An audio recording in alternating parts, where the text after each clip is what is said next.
सर्वमङ्गलमाङ्गल्ये शिवे सर्वार्थसाधिके शरण्ये त्र्यम्बके गौरी नारायणी नमोऽस्तुते।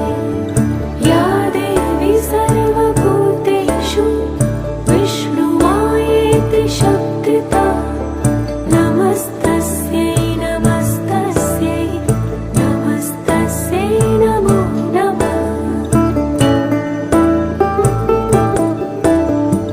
या देवी सर्वभूतेषु चेतनेत्यभिधीयते नमस्तस्यै नमस्तस्यै नमस्तस्यै नमो नमः।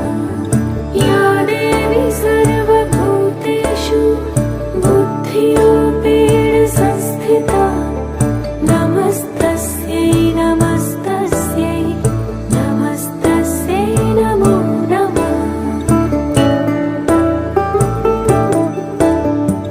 या देवी सर्वभूतेषु निद्रारूपेण संस्थिता नमस्तस्यै नमस्तस्यै नमस्तस्यै नमो नमः।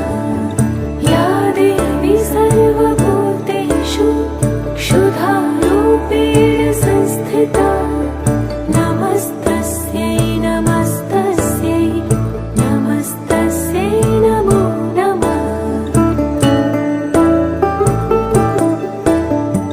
या देवी सर्वभूतेषु छायारूपेण संस्थिता नमस्तस्यै नमस्तस्यै नमस्तस्यै नमो नमः।